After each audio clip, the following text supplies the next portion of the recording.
ఓం శ్రీ మాత్రే నమః. కార్తీక మాసంలో శివుని పూజ ఏ విధంగా చేసుకుంటే మనకి ఎటువంటి ఫలితాలు వస్తాయి అనేది ఈ వీడియోలో తెలుసుకుందాం. సొంత ఇల్లు కావాలి అనుకుంటే ఎలా పూజ చేయాలి, లేదు భర్త యొక్క సంపాదన పెరగాలి అన్నా, ఆర్థికంగా అభివృద్ధి చెందాలి అన్నా మనం ఎలాంటి పూజలు చేసుకోవాలి, మంగళవారం నాడు శుక్రవారం నాడు స్త్రీలు ఎలాంటి నియమాలు పాటించటం వలన ఎటువంటి అదృష్టం కలిసి వస్తుంది అనే విషయాల గురించి ఈ వీడియోలో తెలుసుకుందాం. ఇంటికి దీపం ఇల్లాలు అని మన పెద్దలు పూర్వకాలం నుండి చెబుతున్న మాటే కదా. దాని అర్థం ఏమిటి అంటే, ఒక ఇల్లు బాగుండాలి అన్నా, ఆ ఇంట్లో ఉన్నవారు బాగా అభివృద్ధి చెందాలి అన్నా కూడా ఆ ఇంటి ఇల్లాలు తీరును బట్టే ఆ ఇంటి మీద ఆ అభివృద్ధి అనేది ఆధారపడి ఉంటుంది. ఈ నేపథ్యంలో ఇంటి ఇల్లాలు చేయవలసిన అలాగే చేయకూడని పనులు ఏమిటి అనేది మనం ఈ వీడియోలో తెలుసుకుందాం. ఇంట్లో తలపెట్టిన మంచి పనులైనా ఏదైనా శుక్లపక్షంలోనే మొదలు పెట్టాలి. అంటే అమావాస్య నుండి పౌర్ణమి వరకు వచ్చే తిథులలో మాత్రమే ఈ పనులు అనేది మొదలు పెట్టుకుంటే చాలా మంచిది. బహుళపక్షంలో మంచి పనులు మొదలు పెట్టకూడదు అని మన శాస్త్రాలు చెబుతున్నాయి. అలాగే ఆడవాళ్ళు ఎప్పుడు దిండు మీద కూర్చోకూడదు. మనం పడుకునే దిండ్లు ఉంటాయి కదా, ఆ దిండ్ల మీద అస్సలు కూర్చోకూడదు. అలాగే ఇంట్లో ఎవరూ కూడా అలా దిండ్ల మీద కూర్చోవటం అంత మంచి విషయం కాదు. స్త్రీలు మంగళవారం శుక్రవారం రోజుల్లో తలస్నానం అస్సలు చేయకూడదు. భర్త తన నీలాలు ఇస్తే భార్యకు కూడా సగం పుణ్యం వస్తుంది కాబట్టి ప్రత్యేకంగా ఆడవారు తలనీలాలు ఇవ్వనవసరం లేదు. సాధారణంగా శుక్రవారం వస్తే ఆడవాళ్ళు తలస్నానం చేస్తారు. అయితే అలా చేయటాన్ని మన శాస్త్రాలు తప్పుపడుతున్నాయి. రోజు తలస్నానం చేసేవారికి మాత్రం ఇది వర్తించదు. వారానికి ఒక్కసారి లేదా 2 సార్లు తలస్నానం చేసేవారికి మాత్రం శుక్రవారం తలస్నానం అంత మంచిది కాదని మన ఆధ్యాత్మిక శాస్త్రాలు చెబుతున్నాయి. ముఖ్యంగా మంగళవారం నాడు శుక్రవారం నాడు ఆడవాళ్ళు తలస్నానం చేయకూడదు. ఒకవేళ శుక్రవారం తలస్నానం చేస్తే సౌఖ్యాలన్నీ దూరమవుతాయి అని మన శాస్త్రాలు చెబుతున్నాయి. అదే శనివారం తలస్నానం చేస్తే ఐశ్వర్యం లభిస్తుంది అని మన శాస్త్రాల్లోనే ఈ విషయం కూడా ఉంది. మంగళవారం నాడు క్షవరం చేసుకోవటం, గడ్డం గీసుకోవటం లాంటివి చేయకూడదు. ఇలా చేస్తే దరిద్రం. కాబట్టి ఇంట్లో మగవారు ఇలా కూడా చేయకూడదు. ఇలాంటి పనులు అలా చేయకూడదు అంటే ఆ బాధ్యత ఆడవాళ్ళు మాత్రమే తీసుకోవాలి. చాలామంది రాత్రి సమయంలో గాజులు, కమ్మెలు తీస్తూ ఉంటారు. కానీ అలా అస్సలు తీయకూడదు. ఇంట్లో ఏదైనా బాధాకర సంఘటన జరిగినప్పుడు పలకరించి వచ్చేవారికి ఎదురెళ్ళి ఆహ్వానించకూడదు. అలా చేస్తే ఎదురెళ్ళి అశుభాలను ఆహ్వానించినట్లే అవుతుంది. అలాగే పలకరించి వెళ్ళేవారికి ఎదురెళ్ళటం తప్పు. అలాగే వారు పలకరించి వెళ్ళేవారు వెళ్ళేటప్పుడు వెళ్ళి వస్తాను అని కూడా చెప్పకూడదు. కొత్త బట్టలు ధరించే ముందు దానికి ఏదైనా ఒక మూల కొంత పసుపు రాయాలి. ఎందుకంటే పసుపు క్రిమినాశిని. స్త్రీలు ఎప్పుడూ కూడా ఒకరు ధరించిన పూలను మరొకరు పెట్టుకోకూడదు. అది కూడా అమంగళకరమే. స్త్రీలు ఎట్టి పరిస్థితుల్లోనూ నలుపు రంగు వస్త్రాలు ధరించడం మంచిది కాదు. ఉప్పు, మిరపకాయలు, చింతపండు, ధాన్యాలు వంటివి ఎవరికి ఇచ్చినా చేతికి ఇవ్వకూడదు. ఉప్పు, మిరపకాయలు, చింతపండు, ధాన్యాలు ఈ 4 కూడా ఎవరికి చేతికి అనేది ఇవ్వకూడదు. కింద పెట్టి తీసుకోమని చెప్పాలి. అలాగే ప్రతిరోజు స్త్రీలు భోజనం చేసే ముందు కాకికి అన్నం పెట్టి తర్వాత భోజనం చేయాలి. అలా చేయటం వల్ల పితృదేవతలకు సంతృప్తినిస్తుంది. టెంకాయను తాంబూలంగా ఇచ్చేవాళ్ళు 3 కళ్ళు ఉండే భాగం ఉంచుకుని మిగతా భాగాన్ని ఇతరులకు ఇవ్వవలెను. స్త్రీలు ఎప్పుడూ కూడా జుట్టు విరపోసుకుని ఉండకూడదు. ఇది జ్యేష్ఠాదేవితో సమానము. స్త్రీలు జుట్టు విరపోసుకుని ఉంటే ఇంటిలో అమంగళకరము జరుగుటకి కారణమవుతుంది. అలాగే శుక్రవారం నాడు కానీ, జీతం వచ్చిన వెంటనే కానీ ముందుగా ఉప్పును కొనండి. ఇలా చేయటం వలన శుభం కలుగుతుంది. ఆడవాళ్ళు కాలిపై కాలు వేసుకుని కూర్చోవటం, కాళ్ళు ఆడిస్తూ కూర్చోవటం, ఎక్కువగా ఊగుతూ ఉండటం వంటి పనులు చేయకూడదు. ఇవి దరిద్ర హేతువులు. కాక దరిద్రహేతువులే కాక ఎముకల బలహీనతకు త్వరగా విరుగుటకు అవకాశం ఉంది. ఎవరికైనా ఏమైనా ఇచ్చేటప్పుడు కుడి చేత్తో మాత్రమే ఇవ్వాలి. ఎడమ చేతిని ఉపయోగించకూడదు. సుమంగళి స్త్రీలు రాత్రివేళ అలిగి ఆహారం తినకుండా నిద్రపోకూడదు. అలా చేస్తే మీ ఇంటికి సంభవిస్తుంది కీడు అనేది అందరికీ వర్తిస్తుంది. అలా అస్సలు అలిగి నిద్రపోకూడదు అన్నం తినకుండా. స్త్రీలు బయట సమయం మందు పూలు తలలో పెట్టుకోకూడదు. ఎప్పుడైనా సరే పూలు వాకిట్లోకి అమ్మటానికి వస్తే నాకు వద్దు అని చెప్పకూడదు, రేపు తీసుకుంటాను అని చెప్పాలి. ఎందుకంటే పీరియడ్ టైంలో పూలు పెట్టుకోవటం కూడా చాలా నిషేధము. ఇంట్లో శ్రద్ధ దినాలు అంటే ఎవరైనా మరణించినప్పుడు పెద్ద కర్మ అయ్యేలోపు దాన్ని శ్రద్ధ రోజులు అని అంటారు. ఆ శ్రద్ధ రోజులు వాటిని శ్రద్ధ దినాలు అని కూడా అంటారు. అవి ముగిసే వరకు ముగ్గు అనేది వేయకూడదు. శ్రద్ధానంతరం ముగ్గు వేసుకోవాలి. ఇంటి ఇల్లాలు నోటి నుండి ఎప్పుడూ కూడా పీడ, దరిద్రం, శని, కష్టము అనే పదములను వినిపించకూడదు. ఇంటిలో దుమ్ము, ధూళి, సాలిగూళ్ళు దరిద్రహేతువులు కాబట్టి ఇంటిని ఎప్పుడూ పరిశుభ్రంగా ఉంచుకోవాలి. స్త్రీలు గర్భవతిగా ఉన్నప్పుడు గుడిలో కొబ్బరికాయలు మాత్రం కొట్టకూడదని, గుడి చుట్టూ ప్రదక్షిణలు చేయకూడదని మన శాస్త్రాలు చెబుతున్నాయి. గర్భవతులు ధ్యానం చేయటం అన్ని విధాల మంచిది. శివుని పూజలు చేయకూడని శివుడి పూజ చేసేటప్పుడు ఆడవాళ్ళు ఈ తప్పులు అస్సలు చేయకూడదు. శివ అనే పేరులోని ప్రత్యేకమైన అంతరార్థం దాగి ఉంది. హిందూ పురాణాల ప్రకారం సోమవారం శివుడిని ప్రత్యేక లింగ రూపంలో పూజించడం వల్ల ఆ వ్యక్తి తన జీవితంలో ఉన్నత స్థాయికి చేరుకుంటాడని మన వేదాలు చెబుతున్నాయి. శివుడు భక్తుల కోరికలను తేలిగ్గా నెరవేరుస్తారని, భక్తులను త్వరగా అనుగ్రహిస్తారని ప్రతీతి. అయితే సోమవారం శివుడిని చాలా జాగ్రత్తగా పూజించాలి. కొన్ని పొరపాట్లు ఎటువంటి పరిస్థితుల్లోనూ అస్సలు చేయకూడదు. శివునికి పూజ చేసేటప్పుడు ఎలాంటి జాగ్రత్త తీసుకోవాలి, ఎలాంటి పొరపాటు చేయకూడదు అనేది ఇప్పుడు తెలుసుకుందాం. శివుడికి బిల్వపత్రం సమర్పించటం చాలా ముఖ్యం. 3 ఆకులతో కూడిన బిల్వపత్రం శివుడి 3 కన్నులతో సమానం. అలాగే ఈ ఆకు త్రిశూలానికి సంకేతం. బిల్వపత్రాలతో శివుడికి పూజ చేస్తే 3 జన్మల పాపాలు హరిస్తాయి. అయితే ఈ ఆకులను చెట్టు నుండి పీకేటప్పుడు కొన్ని జాగ్రత్తలు పాటించాలి. బిల్వపత్రాన్ని సోమవారం రోజు, అమావాస్య నాడు, మకర సంక్రాంతి, పౌర్ణమి, అష్టమి, నవమి రోజులలో ఈ బిల్వపత్రాలను చెట్టు నుండి కోయకూడదు. బిల్వ ఆకులు కోసిన తర్వాత నీటిలో శుభ్రం చేసి తర్వాత శివుడికి సమర్పించాలి. శివలింగానికి కుంకుమ అస్సలు పెట్టకూడదు. కేవలం విభూతి, గంధం మాత్రమే సమర్పించాలి. శివుడు చాలా శ్రద్ధతో ధ్యానం చేస్తూ ఉంటాడు కాబట్టి ఆయనకు కుంకుమ సమర్పించటం వల్ల ఎరుపు రంగులో ఉండే ఈ కుంకుమ శరీరంలోని చల్లదనాన్ని కలిగించడానికి బదులు వేడిని పుట్టిస్తుంది.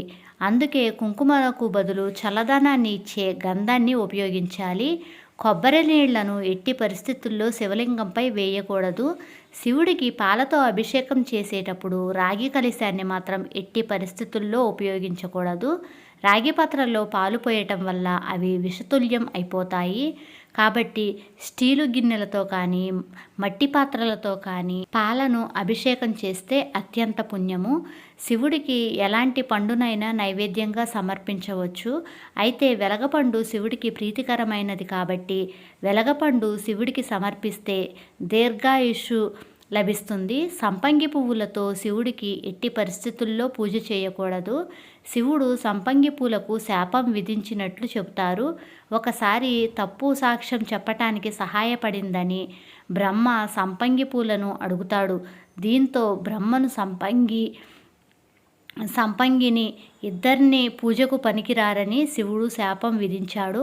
శివుడిని పూజించే ముందు వినాయకుడిని పూజించాలి. అంటే నీళ్లు, పాలు వంటి వాటిని ముందు వినాయకుడి విగ్రహానికి సమర్పించిన తర్వాత మాత్రమే మరో దేవుళ్లకు ఉపయోగించాలి. ఎలాంటి పూజ చేసినా ముందుగా విఘ్నేశ్వరుడిని పూజించాలని స్వయంగా శివుడు వివరించాడు. తులసి ఆకులను ఎట్టి పరిస్థితుల్లో శివుడికి సమర్పించకూడదు. శివ పూజను ప్రారంభించే సమయంలో తప్పనిసరిగా ఒక రాగి చెంబులో నీళ్లను ఉంచి ఆ నీళ్లను ముందుగా ఈశ్వరునికి సమర్పించిన తర్వాతే మనం పూజలకు మొదలు పెట్టాలి. పరమేశ్వరునికి పాలు, పండ్లు, ఇతర పదార్థాల కన్నా గంగాజలం అంటే చాలా ఇష్టము. పూజ చేసే సమయంలో ఓం నమః శివాయ అనే మంత్రాన్ని స్మరించుకుంటూ ఉండాలి. ఈ 5 అక్షరాల మంత్రం చాలా శక్తివంతమైంది. ఇలా పూజ చేసి శివుని అనుగ్రహం పొందండి. ఒకవేళ మీ ఇంట్లో శివలింగం పెట్టుకుంటే జలధార తప్పనిసరిగా ఉండేటట్లుగా, శివుని మీద జలం పడేటట్లుగా పెట్టుకోవాలి. జలధార లేని శివలింగం ఇంట్లో కనుక ఉన్నట్లయితే ఇంట్లో నెగిటివ్ ఎనర్జీ అనేది వస్తుంది. పూజా సమయంలో శివలింగంపై పాలు, పెరుగు, తేనె ఇలా పంచామృత అభిషేకాల తర్వాత నీళ్లతో తప్పనిసరిగా అభిషేకం చేయాలి. అలా చేస్తేనే సంపూర్ణమైన అభిషేక ఫలితం దక్కుతుంది. శివుడిని ప్రసన్నం చేసుకోవటానికి, ఆయన అనుగ్రహాన్ని పొందటానికి సోమవారం రోజు ఉపవాసం ఉండటం అత్యంత శ్రేయస్కరం. విభూతి పరమేశ్వరునికి అత్యంత ప్రీతిపాత్రమైనది. ఈ విభూతి ధరించిన వారికి పరమేశ్వరుడు అనుక్షణం కాపాడుతూ ఉంటాడు. నరక బాధలలోనూ ఆయన అండగా ఉంటాడు. మన నుదిటిపై 3 గీతలు అడ్డంగా భస్మధారణ చేయాలి. ఇలా చేస్తే జన్మల పాపాలు నశించిపోతాయి అని మన శాస్త్రాలు చెబుతున్నాయి. ఈ విభూది మహిమను వివరించే కథ దేవీ భాగవతంలో 11వ స్కందంలో ఉంది. మహిమాన్వితమైన విభూదిని వివిధ పద్ధతుల్లో తయారు చేస్తారు. ఆవు పేడను కింద పడనీయకుండా చేత్తో పట్టుకుని వేద మంత్రాలు మధ్య హోమం చేసి తయారు చేయబడిందే ఈ విభూది. కాబట్టి ఈ భస్మాన్ని శాంతికం అని అంటారు. అద్దె ఇంట్లో ఉంటున్నారా? అయితే ఇలా గనక చేసినట్లయితే మీ సొంత ఇంటి కళ అనేది నెరవేరుతుంది. ప్రతి ఒక్కరికి సొంత ఇంటి కళ అనేది ఉంటుంది. ప్రతి ఒక్కరూ సొంతంగా ఒక ఇల్లు కట్టుకోవాలనే లక్ష్యంతో కష్టపడుతూ ఉంటారు. పట్టణాల్లో సొంత ఇంటి కళ చాలా ఖర్చుతో కూడుకున్న వ్యవహారం. అందుకే చాలామంది అద్దె ఇళ్లల్లో జీవనం గడుపుతూ ఉంటారు. సొంత ఇల్లు ఏర్పాటు చేసుకోవటానికి వాస్తుశాస్త్రంలో కొన్ని పరిహారాలు సూచించారు. వీటిని పాటిస్తే మీరు త్వరలోనే సొంత ఇంటిని ఏర్పాటు చేసుకోవచ్చు. మీరు సొంత ఇల్లు కట్టుకోవాలి అంటే ముఖ్యంగా మీకు శని అనుగ్రహం ఉండాలి. కాబట్టి శనిదేవుని ప్రసన్నం చేసుకోవాలి. పడమర దిక్కు శనిదేవుని దిక్కుగా పరిగణిస్తారు. కాబట్టి మీ ఇంటి పడమర దిశలో రోజు ఆవరణలో దీపం వెలిగించి శని స్తోత్రం చదువుకోవాలి. ఇలా చేస్తూ ఉంటే కొన్ని రోజుల్లో సొంత ఇల్లు అనేది కళ నెరవేరుతుంది. సోమవారం రోజు శివునికి జాజిపూల మాల తయారు చేసి అలంకరించినట్లయితే సొంత ఇల్లు కళ అనేది నెరవేరటానికి అవకాశం ఉంటుంది. సోమవారం ఇంట్లో పూజ చేస్తే సొంత ఇల్లు ప్రాప్తిస్తుందని ఆధ్యాత్మిక పండితులు కూడా చెబుతున్నారు. ఇప్పుడు నివసిస్తున్న ఇంట్లో శ్రీ యంత్రాన్ని ప్రతిష్ఠించి నిత్యము పూజించాలి. ఇలా చేస్తే లక్ష్మీ అనుగ్రహం ప్రాప్తిస్తుంది. ఫలితంగా మీ సొంత ఇంటిని కళ అనేది నెరవేరుతుంది.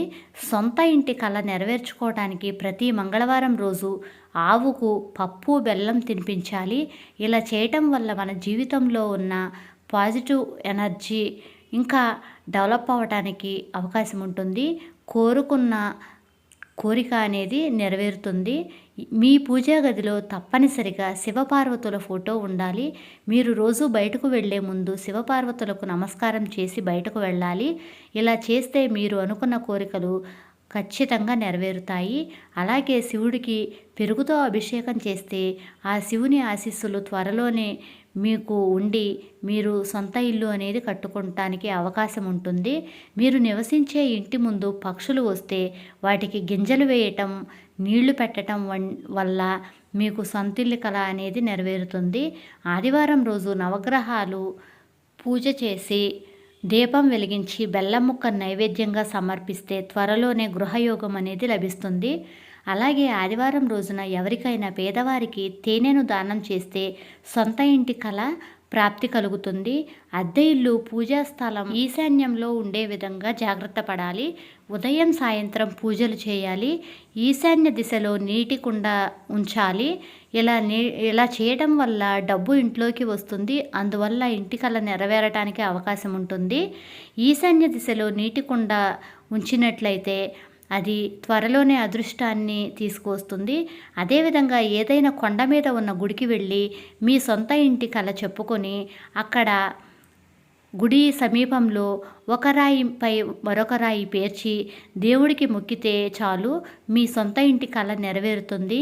ఆదివారం రోజు రాహుకాలంలో ఒక మంత్రాన్ని 21 సార్లు పఠించినట్లయితే సొంత ఇంటి కల నెరవేరటానికి అవకాశం ఉంటుంది. ఆ మంత్రం ఏమిటి అంటే ఓం నమః శ్రీ వారాహాయ ధనుర్య ధారణాయ స్వాహ. ఈ మంత్రాన్ని 40 రోజులు జపించాలి. ఈ మంత్రాన్ని మరొకసారి చెబుతాను. ఓం నమః శ్రీ వారాహాయ తరుణ్య ధారణాయ స్వాహ. ఈ మంత్రాన్ని 40 రోజులు జపించాలి. వేప చెక్కతో ఒక ఇంటిని తయారు చేయించుకొని ఆ వేప చెక్కతో చేయించిన ఇంటిని పూజ గదిలో పెట్టి పూజించండి. ఇలా చేయటం వల్ల కూడా సొంత ఇంటి కల నెరవేరటానికి అవకాశం ఉంటుంది. ఇంటికి యజమాని అవుతారు. అద్దె ఇంటి నుండి సొంత ఇంటికి మారే కలలు కంటున్నవారు ఇప్పుడు నివసిస్తున్న ఇంటిలో రాగితో చేసిన ఏదైనా అలంకరణ వస్తువును పడమర దిశలో పెట్టండి. ఇలా చేస్తే శని అనుగ్రహం ఉంటే సొంత ఇంటి కల సహకారం అవుతుంది. ఆదివారం రోజు మారేడు చెట్టు కింద ఆవు నెయ్యితో దీపం వెలిగించి 3 ప్రదక్షిణలు చేస్తే త్వరలోనే గృహయోగం లభిస్తుంది. సుబ్రహ్మణ్యేశ్వర స్వామిని పూజించటం వలన కూడా గృహయోగం కలుగుతుందని మన శాస్త్రాలు చెబుతున్నాయి. మీకు గనక ఈ వీడియో నచ్చినట్లయితే ప్లీజ్ లైక్ చేయండి. ఈ ఇన్ఫర్మేషన్ని మీ ఫ్రెండ్స్కి షేర్ చేయండి. నా ఛానల్ని ఫస్ట్ టైం చూస్తున్నట్లయితే please subscribe my channel. Thank you for watching.